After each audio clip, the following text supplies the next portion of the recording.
Mesdames et messieurs, bonsoir et bienvenue à cette émission. Les collèges d'enseignement général seront bientôt remplacés par les lycées et collèges d'enseignement technique. Le chef de l'État, après avoir annoncé cette réforme lors de ses récentes tournées à l'intérieur du pays, l'a réitéré dans son discours d'État à la nation devant la représentation nationale. Depuis lors, apprenants, enseignants et parents d'élèves se posent beaucoup de questions sur les conditions de la mise en application efficiente de cette réforme.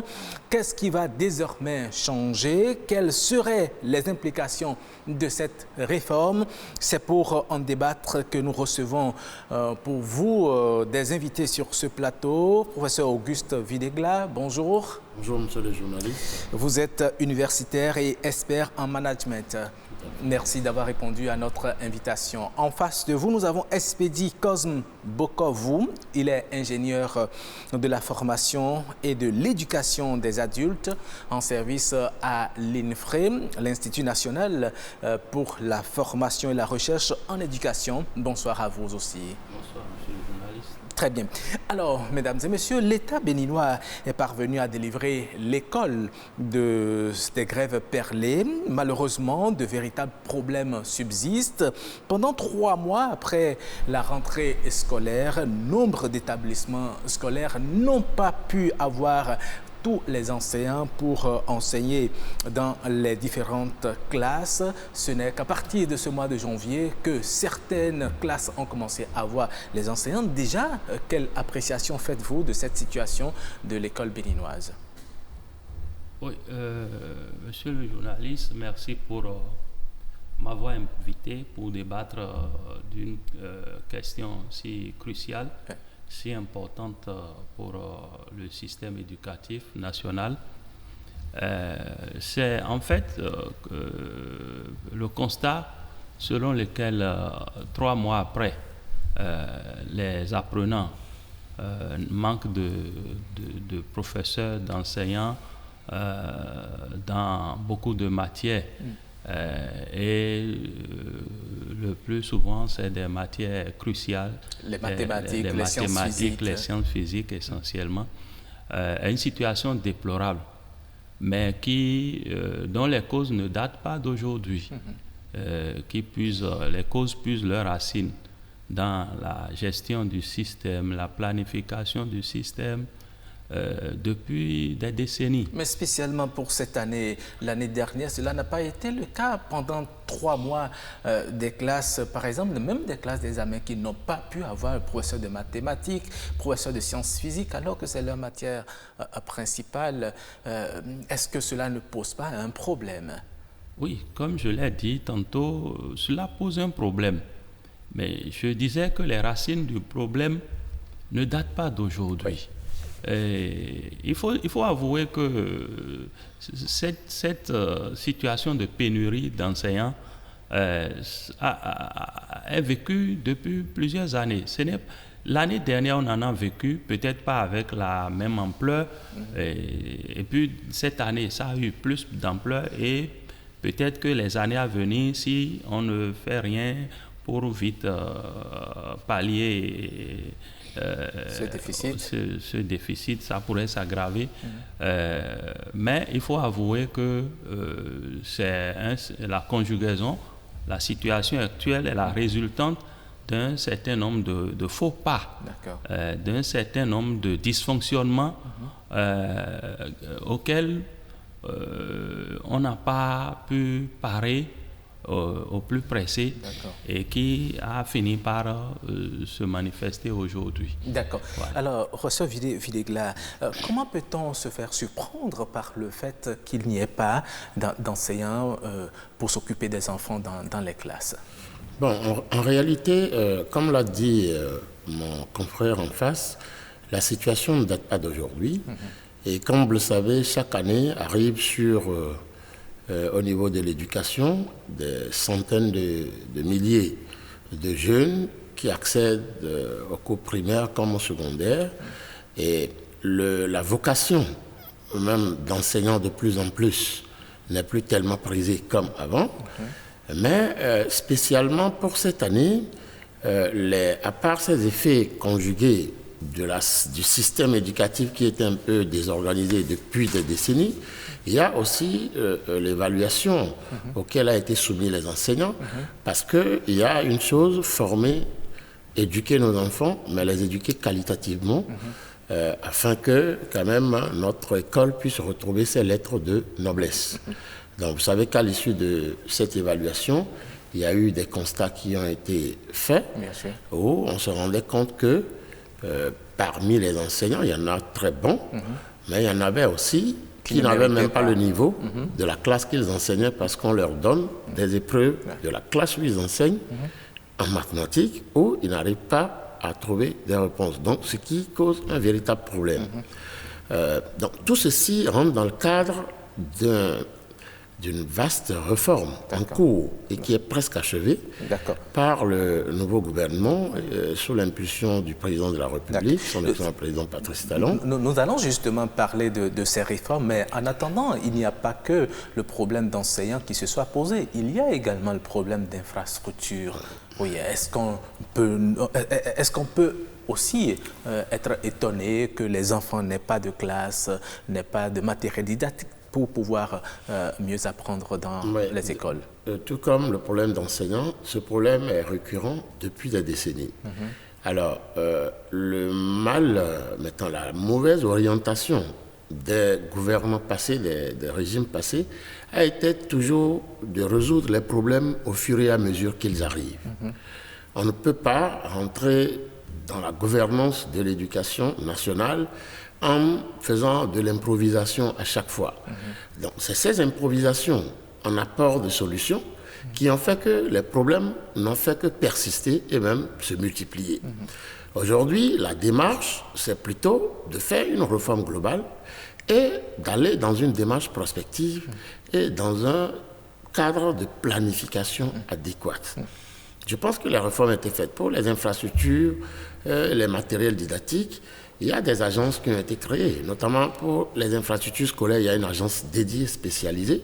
La carte des infrastructures éducatives nationales a été faite, parce que vous savez, aujourd'hui, la gouvernance publique doit changer de paradigme. Et c'est dans cette démarche que le gouvernement actuel s'inscrit, c'est-à-dire identifier, élaborer une carte, mettre en place d'une manière assez précise les besoins à court, moyen et long terme, prévoir les budgets nécessaires et faire ensuite des prévisions d'investissement adéquates. Donc, il y a une phase étude qui a pris beaucoup de temps, suivant les informations que nous avons, mais cette phase étude est terminée. Nous avons une cartographie claire des infrastructures au niveau national.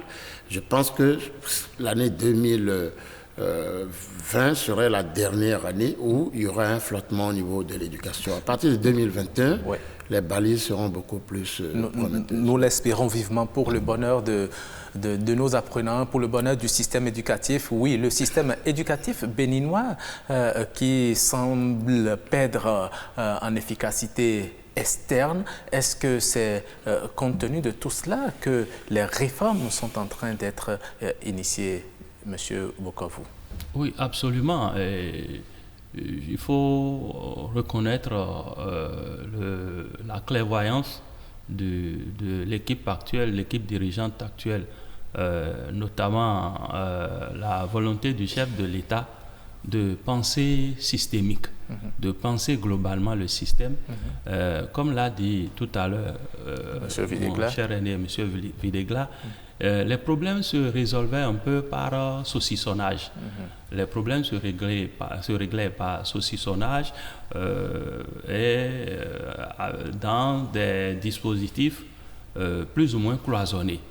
Alors qu'on a dit système éducatif. Donc c'est dans l'ensemble, dans une approche systémique qu'il faut vraiment aborder les problèmes, ce qui avait souvent manqué. Même si à partir d'un moment donné, notamment à partir de je crois bien 2006, le pays s'est doté d'un plan sectoriel de l'éducation, un plan moderne de l'éducation.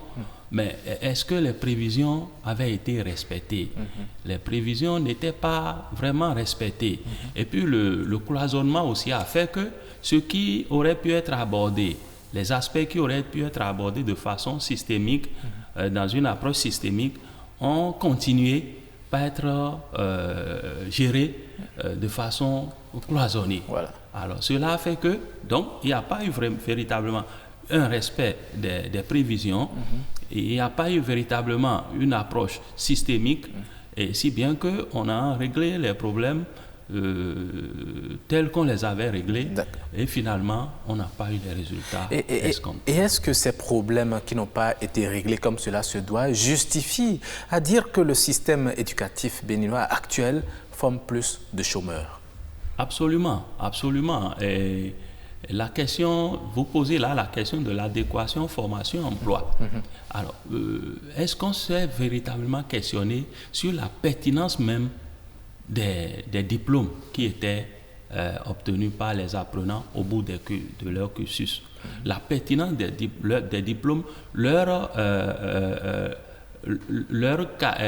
caractère achetable. Est-ce que c'est des diplômes vendables sur le marché du travail? Le BPC n'est pas vendable, par exemple, sur le marché du travail, le baccalauréat non plus, c'est ce que vous voulez dire? Le baccalauréat, le BPC sont aujourd'hui des diplômes académiques, des diplômes de base pour aller à la conquête d'un parchemin plus monnayable sur le marché du travail, d'un parchemin plus professionnel, plus technique, monnayable sur le marché du travail. Alors que ces diplômes, tels que sont diplômes académiques, qui servent de base à aller à la conquête des formations plus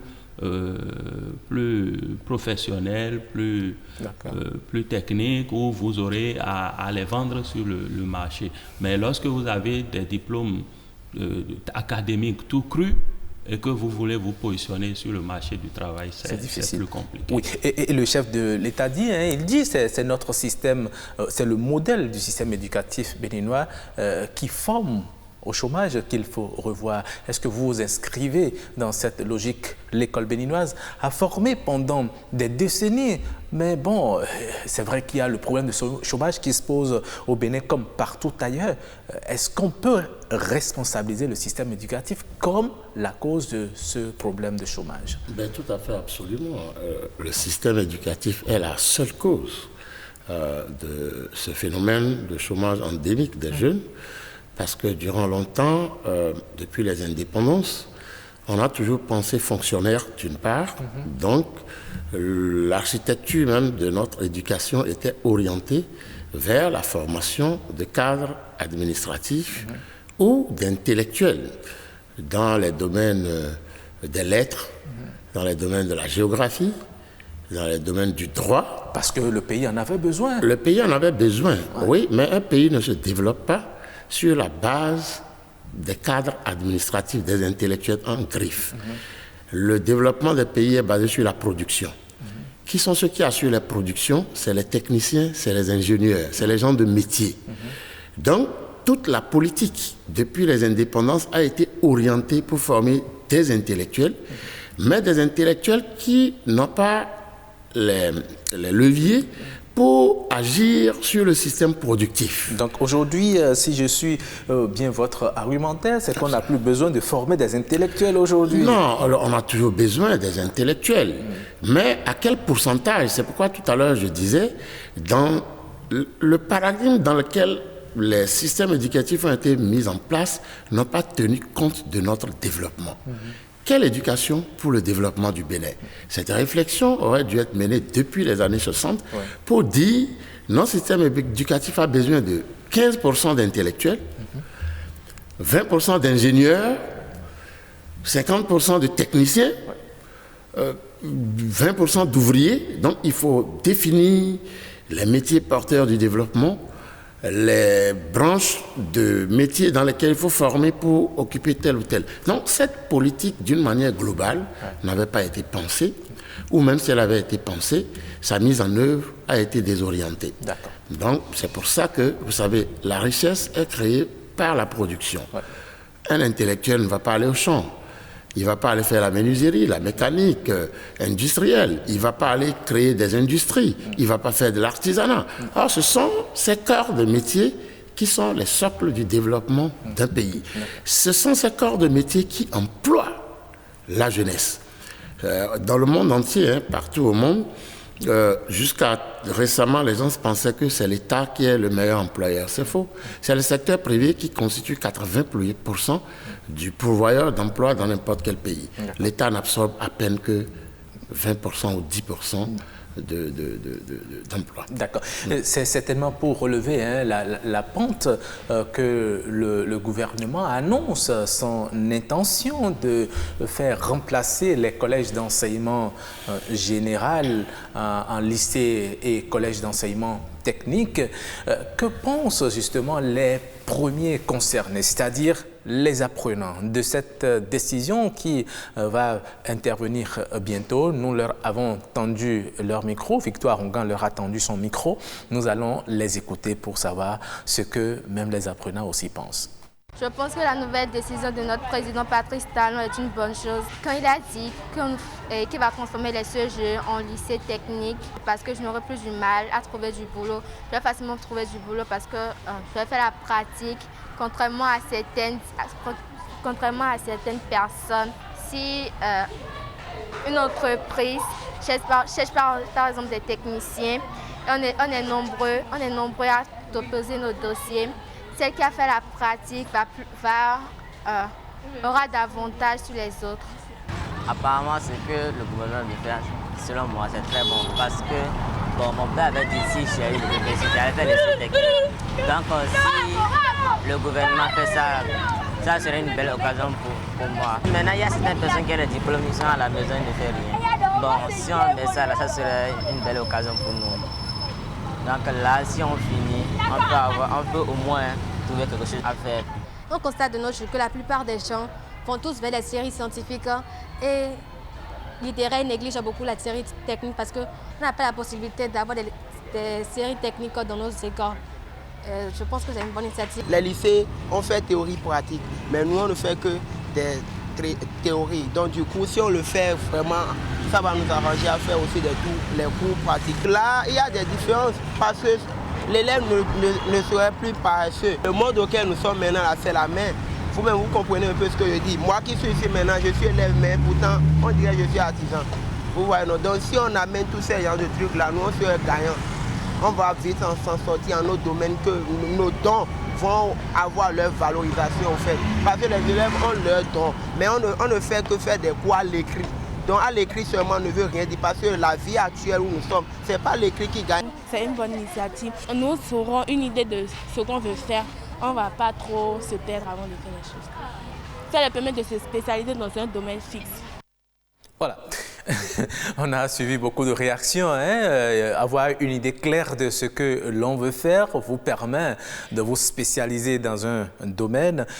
Monsieur Boko, vous qui avez travaillé au plan sectoriel de l'éducation, sur le plan sectoriel de l'éducation, comment avez-vous accueilli cette intention du chef de l'État qui sera certainement bientôt une réalité, de vouloir transformer les collèges d'enseignement général en lycée technique et collèges d'enseignement technique? Oui, personnellement, j'ai accueilli avec une certaine satisfaction cette annonce du chef de l'État. Et tout de suite, j'ai émis le vœu que cela se concrétise effectivement.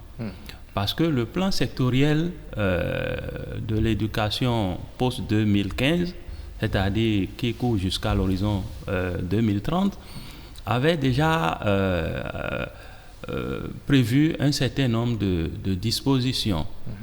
Également, dans le sens de donner du sens aux apprentissages. Si nous suivons, si je me réfère à la déclaration de certains apprenants là, il y en a qui ont semblé dire qu'ils sont fatigués d'écrire, écrire sans connaître à quoi cela sert, écrire à longueur de journée, mais qui au finish, on n'en fait rien, ça ne sert à rien, ça n'aboutit à rien. Alors si déjà l'apprenant à ce sentiment, c'est qu'il y a un problème, c'est qu'il y a un véritable malaise. Donc le plan sectoriel de l'éducation a déjà anticipé en prévoyant déjà un certain nombre une évolution vers davantage de la formation technique et professionnelle. Et des prévisions sont faites pour que progressivement il y ait un basculement important de l'enseignement général vers la formation technique et professionnelle, bien sûr, en mettant en place un certain nombre de balises. Et là, je crois qu'en écoutant M. Villegla tout à l'heure, je pense bien et j'ai bon espoir que ces balises sont en train de se mettre en place, les dispositifs seront mis en place et qu'on aille véritablement qu'on concrétise vraiment cette volonté, cette annonce du chef de l'État, parce qu'il ne faut pas oublier que ce qui a souvent fait défaut aussi, bien avant même, je dirais, bien avant 90, qui a été aussi une étape charnière dans le système éducatif national avec les états généraux sur le secteur de l'éducation qui ont suivi la rupture, enfin le changement de paradigme au plan politique. Il y avait eu aussi des réformes. Tout à fait. Des réformes, mais qui ont tous échoué. Voilà. On a connu la réforme grosse tête d'Ossuyovo. Bien sûr. Ce fut un échec. Oui. On a connu la réforme de l'école nouvelle. Ce fut un échec. Et quand vous voyez souvent, vous interrogez les acteurs, ils vous disent ce qui a fait échouer, c'est le manque de courage politique. C'est du fait des cadres chargés de les mettre en œuvre. Mais lorsque vous apprenez, à vous écouter, vous semblez encenser cette intention et vous souhaitez de tous vos voeux que cela se réalise. Mais comment on peut arriver à supprimer d'un coup les formations, les collèges d'enseignement général? C'est-à-dire que l'enseignement général n'est plus du tout utile au point de faire remplacer les CEG par les lycées? Si je comprends bien, il ne s'agira pas de supprimer d'un coup. Mais c'est, comme je l'ai dit, c'est une transformation, un basculement, mais qui suit une planification. Il y a un travail qui est en train de faire. Il y a des études. Le chef de l'État lui-même l'a dit, des études sont presque bouclées en la matière. On ne se lève pas, surtout en matière d'éducation, on ne se lève pas un beau matin pour changer.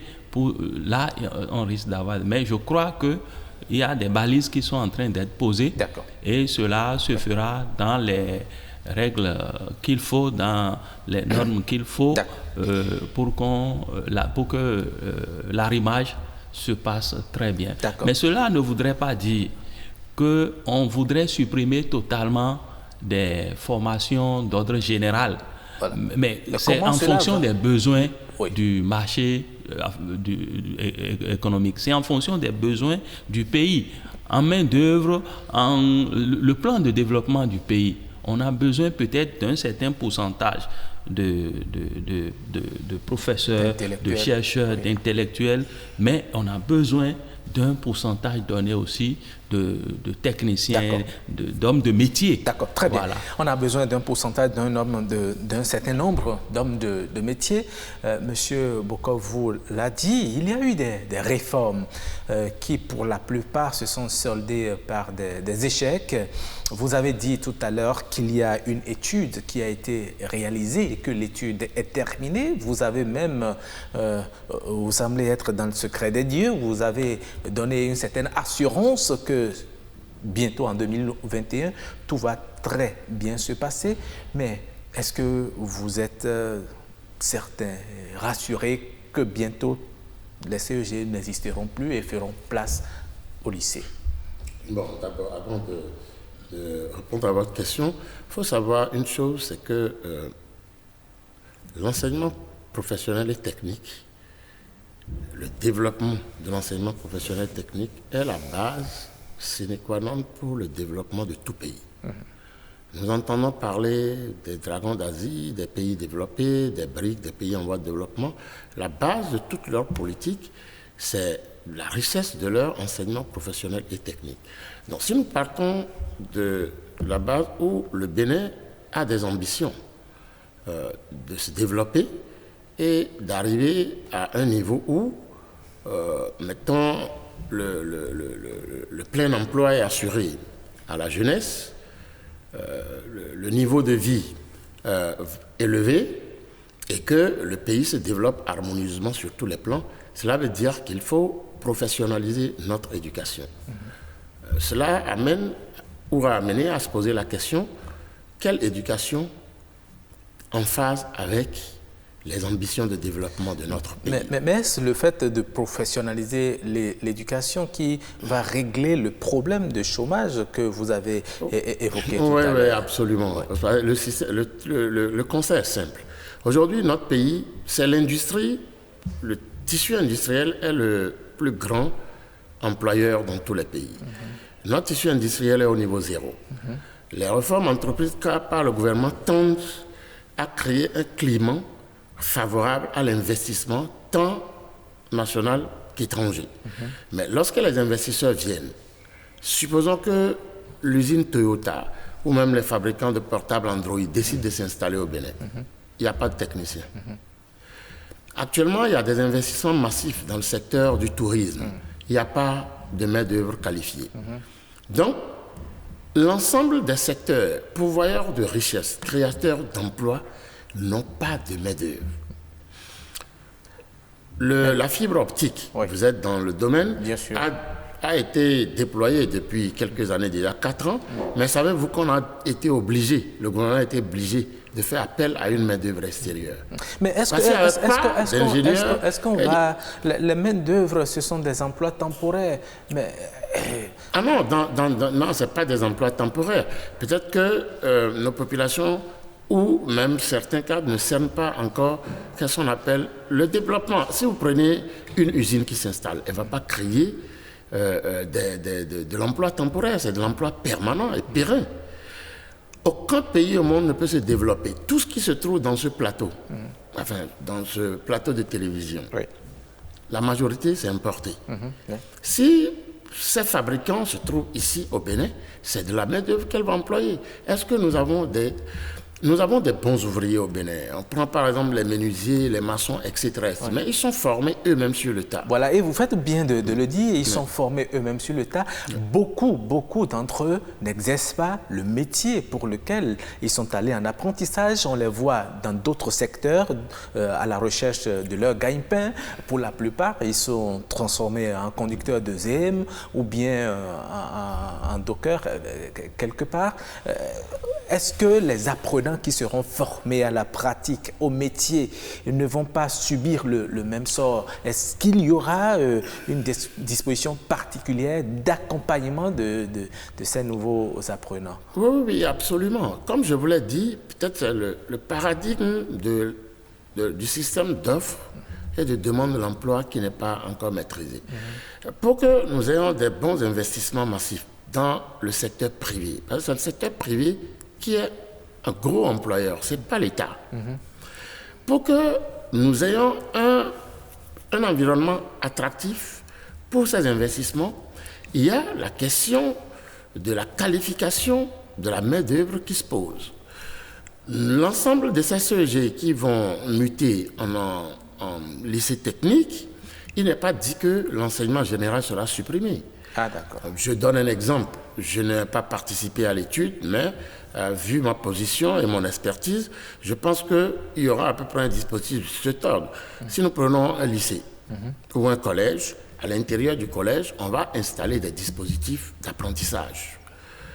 Si ce collège a été désigné comme étant collège spécialisé dans le domaine de l'électricité, mécanique, électromécanique, etc., parce qu'il y aura des collèges spécialisés, ça veut dire que les élèves qui, dès la 3e, vont être distingués comme étant compétents dans les matières, dans les séries scientifiques, la C, etc., vont être systématiquement orientés vers l'électrotechnique dans le même lycée technique.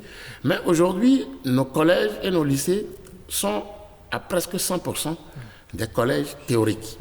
Il n'y a pas à l'interne de ces collèges et de ces lycées des dispositifs pour que l'étudiant qui se distingue puisse être orienté systématiquement vers un métier à l'intérieur du même lycée ou du même collège.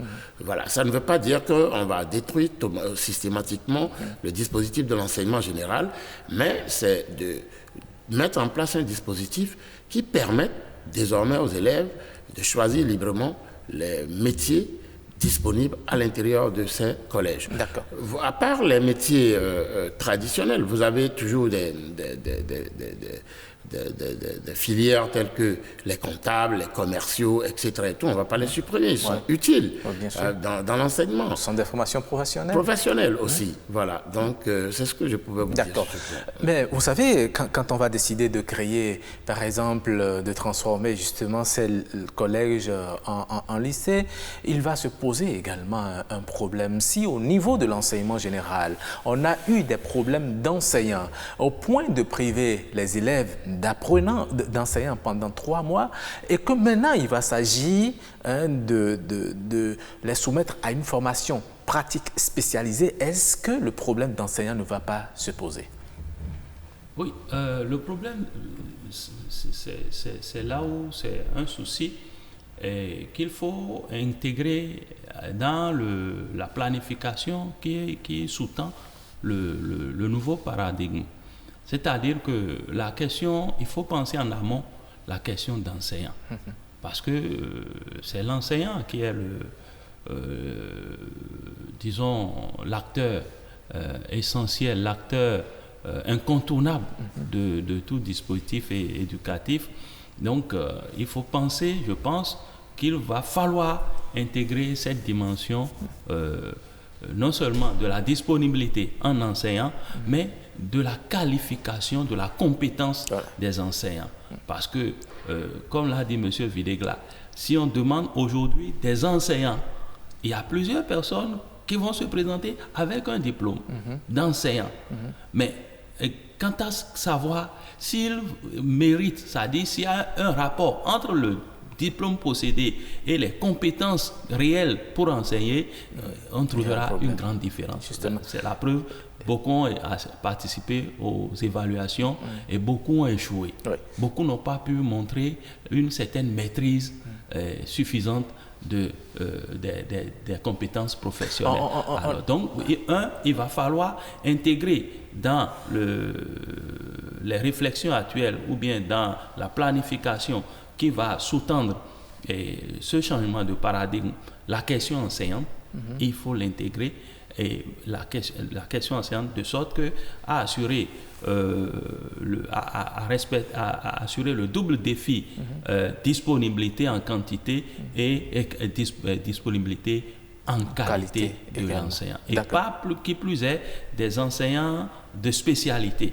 Si déjà pour les formations générales, on a des soucis d'enseignants de qualité, et qu'on s'engage davantage vers des formations beaucoup plus techniques, beaucoup plus professionnelles, il va falloir qu'on s'y investisse profondément, de sorte à avoir des enseignants. Parce que, je vais vous donner un exemple, par exemple, il y a beaucoup d'élèves, d'apprenants qui sortent des lycées techniques avec un bac F4, un bac génie civil, un bac électricité et autres, et qui vont s'inscrire en géographie, par exemple, en philosophie, par exemple. C'est une aberration. Et là, vous faites très bien de trouver cette transition. Qu'en sera-t-il justement de ces apprenants qui voudront continuer leurs études à l'université? Est-ce que les établissements de formation supérieure sont préparés pour absorber, pour accueillir justement ces nouveaux étudiants qui auront été formés à la pratique, au métier?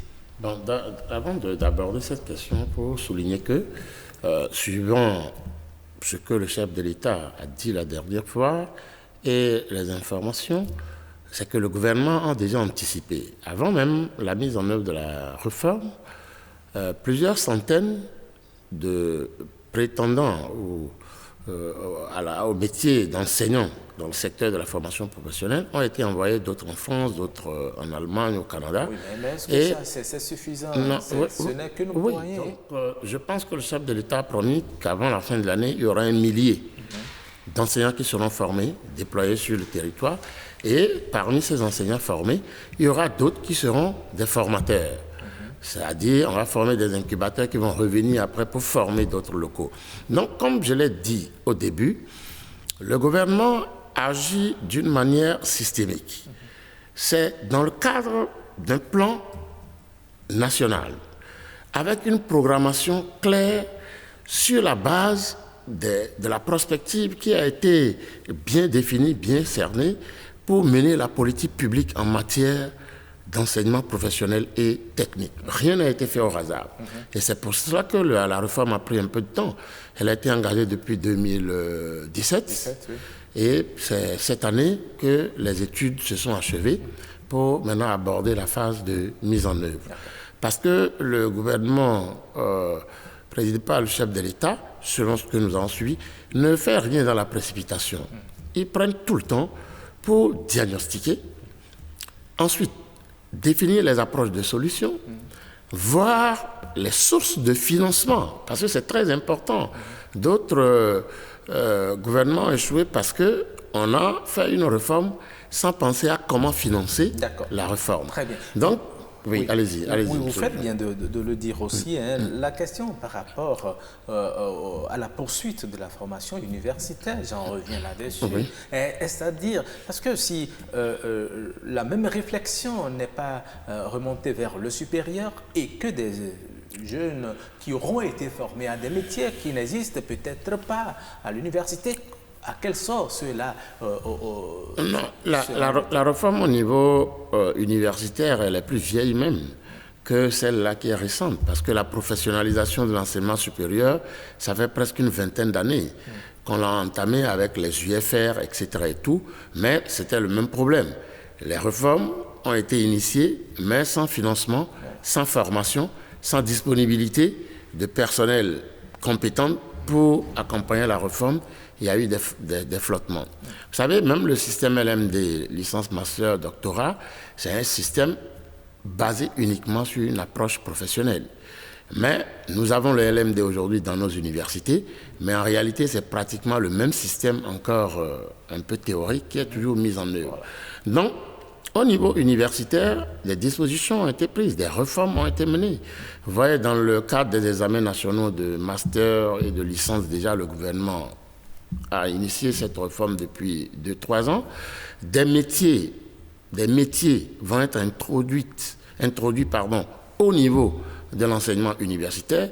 Et je pense que les différentes curricula sont en cours de réflexion pour savoir telle personne qui finit un diplôme professionnel, bac plus 2 ans, qui veut aller à un niveau master, est-ce que ces métiers sont disponibles au niveau de l'université publique, au niveau des universités privées? Je pense que c'est dès maintenant qu'il faut le faire pour déjà rassurer les apprenants qui veulent bien continuer à aller. Un apprenant qui choisit un métier au cours secondaire, mais qui n'existe pas à l'université. Non, tous les métiers n'ont pas besoin d'un cycle long d'études. Si vous prenez un maçon, il n'a pas besoin d'aller faire un bac plus 5. On n'en a pas besoin. Si vous prenez un contrôleur de chantier, nous n'en avons pratiquement pas au Bénin. Pas beaucoup en tout cas. Un contrôleur de chantier, il a besoin d'aller à un diplôme d'ingénieur, de contrôleur de chantier. Ça, c'est un cycle long. Et ces filières seront créées. Quand vous prenez la menuiserie, un menuisier, s'il arrive à un bac plus 2, il est capable de produire ce plateau, etc. Mais si nous voulons prendre un concepteur des meubles, etc. et tout, il a besoin de faire des études plus longues. Donc, les métiers sont orientés, mais tous les métiers n'ont pas besoin d'avoir des cycles très longs. Voilà ce que je peux dire à l'instant T. Et le gouvernement a intégré l'ensemble de ces préoccupations dans le nouveau dispositif qui va être mis en œuvre. D'accord. Nous attendons vraiment de voir quel est le contenu de ce nouveau dispositif. En attendant, Victoire Oncan a aussi tendu son micro aux enseignants pour voir comment eux aussi ont-ils accueilli cette volonté du chef de l'État de transformer les collèges d'enseignement général en lycées et collèges d'enseignement technique. En m'inscrivant dans la logique du chef de l'État, il veut imiter un peu les grands pays qui, on ne demande plus qu'est-ce que tu connais, mais plutôt qu'est-ce que tu sais faire. En tant qu'enseignant, je me dis déjà, nous donnons déjà des formations théoriques. Se reconvertir en formation pratique, il suffirait juste que les enseignants soient formés et orientés à nouveau. Et là, c'est beaucoup plus à l'aise. Maintenant, ça revient aussi au gouvernement d'accompagner les parents d'élèves. Donc, le gouvernement peut subventionner les apprenants là qui ont le désir de se reconvertir, mais d'avoir, qui veulent se faire former de façon pratique. Moi, je veux devenir maçon, moi, je veux devenir mécanicien, parce que les gens le désirent. Les apprenants le désirent. Ils voient leur frère, leur grand frère là, qui depuis des années n'ont pas un emploi, parce que le monde d'employabilité ici est saturé. C'est vraiment saturé où si tu n'es pas réellement compétent, on pourra te prendre.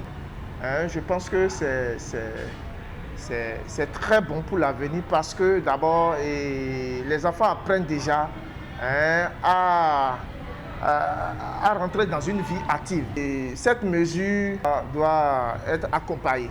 Je pense que le chef d'État qui a pris cette décision saura comment, en réalité, régler ce problème. Parce que dans les universités aujourd'hui, s'il a pris cette décision, c'est parce qu'en réalité, il sait que dans l'avenir, il y a quelque chose qui sera fait au niveau des universités pour que les enfants qu'on forme. Avant qu'ils n'atteignent les universités, il y a des trucs là pour les accompagner, pour atteindre cet objectif.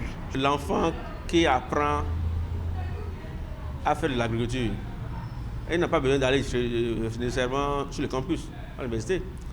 C'est sur le cursus secondaire, après le primaire, après l'enseignement de base. Aujourd'hui, l'enseignement de base, c'est du CI en 3e.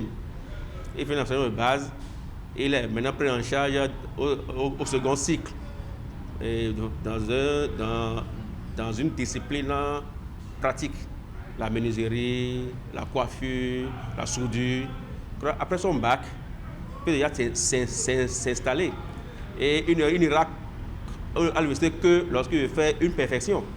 Maintenant, si après je me suis installé et que je veux maintenant être un docteur en menuiserie, un docteur en maçonnerie, mais je peux me réinscrire à l'université. On doit avoir l'université équipée. Mais on n'aura pas aujourd'hui, comme on le voit, des amphis de pléthore d'étudiants. De 10 000 ou 20 000 étudiants en CBG, en économie. C'est bien, on va tous accompagner cette idée pour qu'on ne soit plus des bavards, comme le dit notre président. Je vois que nous n'avions pas eu la chance de commencer à travailler dans ces écoles techniques pour pouvoir accéder directement à la pratique. Mais nous faisons, la majorité de ce que nous faisons, c'est la théorie. Parlons maintenant de la formation technique. On est en train de parler directement du professionnalisme. Dans ce sens, il faut nécessairement avoir des spécialistes. Je parle des enseignants dans ce cas. Il faut penser à la formation de nos enseignants pour pouvoir accompagner ces enfants dans les écoles techniques. Voilà. Vous avez suivi également la réaction des enseignants, et il se pose un autre problème au niveau des enseignants qui n'avaient pas reçu une formation technique. À quoi seront-ils bons désormais dans les établissements scolaires? Seront-ils remerciés ou bien comment cela va se passer? Oui, je pense que ils ne seront pas remerciés, ils ne seront pas inutiles non plus. Parce que même si vous voulez former un technicien, il a besoin d'un socle de compétences. Il faut un dosage en matière de connaissances. Connaissances d'ordre, par exemple, éthique, connaissances... il faut un peu de la théorie pour soutenir la pratique. Alors, si vous voulez former un technicien en électricité, il a besoin des connaissances en mathématiques, il a besoin des connaissances en physique et il a besoin de connaissances en lettres aussi, pour savoir rédiger par exemple une communication, savoir négocier avec un client, c'est-à-dire entrer en communication avec un client, rédiger une facture pro forma. Donc il y a des compétences académiques qui seront nécessaires pour le technicien. Et là, les enseignants qui enseignent déjà ces disciplines auront leur place. Mais c'est à ceux-ci maintenant que viendront s'ajouter des enseignants des disciplines beaucoup plus scientifiques, beaucoup plus techniques, beaucoup plus professionnelles, qui sont déjà, je crois, en formation, comme l'a dit M. Videkla, qui viendront s'ajouter à ceux-ci. Il y aura un dosage. En fait, il faut vraiment que, pour éviter les erreurs du passé, qu'on intègre vraiment la dimension ingénierie de formation, la dimension ingénierie pédagogique. Il faut des techniciens pour écrire les parcours. Par rapport à un technicien en choix, par exemple, il a besoin de combien d'heures de mathématiques? À chaque niveau de son parcours, il a besoin de combien d'heures de mathématiques, de combien d'heures de physique, de sciences physiques et de combien d'heures de français. Il ne faut pas qu'on voit, par exemple, quelqu'un qui est destiné à devenir ingénieur en froid ou bien un bac technique, c'est-à-dire il veut faire un bac technique en froid ou frigorifique, quelque chose du genre, avoir la moitié du temps consacré aux disciplines littéraires. C'est une aberration. Mais il n'a pas besoin de la moitié du temps d'apprentissage consacré aux disciplines littéraires. Donc, il y a un dosage, il y a un équilibre qui s'effectue à ce niveau. Et là, c'est l'art du technicien en ingénierie de la formation. Donc, tout ça là doit pouvoir être intégré au dispositif en cours. Absolument. Vous savez, Monsieur Videkla, quand on a voulu lancer les réformes précédentes qui ont montré leurs preuves et qui ont échoué, personne ne savait que ces réformes allaient être caduques un jour. Pour que cette réforme qui va être bientôt mise en œuvre ne soit pas victime du même sort, quelles dispositions pratiques peut-on mettre en place pour que l'espoir puisse être atteint, l'objectif puisse être atteint? Comme l'a dit Lavoisier, rien ne se crée, rien ne se perd, tout se transforme. Tout à fait. Les réformes passées, même si n'ont pas connu d'aboutissement heureux, ne sont pas à 100% un échec, parce que la réforme globale opérée aujourd'hui, quand même, a puisé dans tout ce qui a été fait depuis longtemps pour aboutir à quelque chose de plus organisé, de plus pragmatique, qui intègre la vision de développement du Bénin. Ce que je peux vous dire, je l'ai déjà dit, c'est que le gouvernement actuel, lorsqu'on analyse sa méthodologie de gouvernance, on voit que tout est fait sur la base des études, sur la base des diagnostics, sur la base des financements déjà acquis pour lancer la mise en œuvre des réformes. Donc, tout ce qui a été mis en place aujourd'hui, on a créé une agence des infrastructures scolaires. Même au niveau de l'enseignement professionnel que nous disons, dans les 77 communes, il est déjà prévu, et d'autres chantiers ont commencé, la construction d'un grand centre d'enseignement professionnel dans chaque commune du Bénin.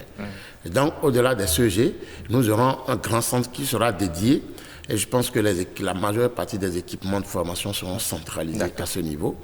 Donc, au niveau de la formation, de la qualité et la disponibilité des enseignants. Des dispositions ont été prises, on a anticipé pour envoyer des enseignants déjà en formation et ces enseignants seront puisés dans le lot des enseignants déjà traditionnels qui pour servir de formateurs. Donc, et les financements nécessaires à cette réforme ont été déjà en grande partie mobilisés auprès des bailleurs de fonds, des partenaires au développement. Donc, ça veut dire que tout le dispositif est en place. Maintenant, c'est avec le concours, la bonne volonté de tous les acteurs du système éducatif. Est-ce que c'est en une année que cela va être mis en œuvre ou bien il y aura des écoles expérimentales qui vont démarrer? Non, à mon avis, il n'y aura pas d'école expérimentale. Le parcours du Bénin depuis les indépendances, avec les multiples phases qu'on a connues du système éducatif, de la professionnalisation de l'éducation, etc., qui ont échoué, ont déjà posé plus ou moins les balises.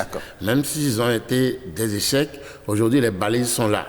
Et tous les acteurs, quand nous suivons les intervenants, les élèves comme les enseignants, toute la population paraît impatiente d'expérimenter ce nouveau dispositif qui permettra à notre pays et aux jeunes surtout de connaître le plein emploi et que la richesse, surtout la création de la richesse.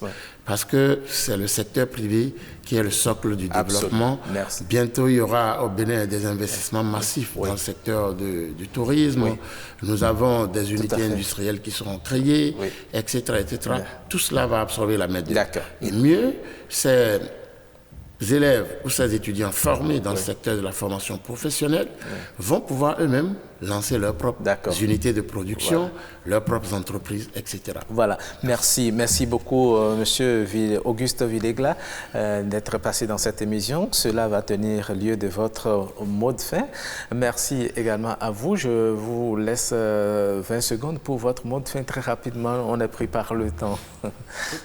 Mot de fin, je dirais que je souhaite une mobilisation de tous les acteurs de l'éducation autour de cette réforme, de ce changement de paradigme que nous avons toujours souhaité de tous nos voeux et qui a la chance de bénéficier du courage politique. Je dis encore le mot, le courage politique du chef de l'État.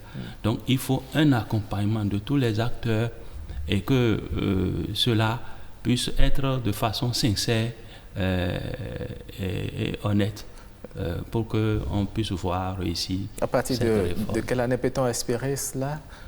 On a entendu 3 ans, est-ce que c'est vrai? Si c'est aujourd'hui, si ça commence aujourd'hui, c'est que tout le monde soit mobilisé autour. Très bien, donc vous suscitez la mobilisation autour de ce projet. Merci à vous, Monsieur Espedi Cosme Bokovou. Je rappelle que vous êtes ingénieur de la formation et de l'éducation. Merci d'être passé dans cette émission. Merci également à Monsieur Auguste Villegla. Il est universitaire et expert en management. Merci à vous, chers téléspectateurs, qui avez suivi cette émission. C'est clair désormais, la nouvelle réforme de transformation, de mutation des CEG en lycée et collège d'enseignement technique sera bientôt une réalité. Selon ce qu'on a appris sur ce plateau, c'est que des dispositions, des études ont été réalisées pour que la mise en application de cette réforme ne souffre comme les autres. Espérons que l'objectif visé soit véritablement atteint, que les jeunes aient de l'emploi, qu'ils aient également la possibilité de créer leurs propres emplois. Merci à vous, au revoir et à la prochaine pour une autre émission.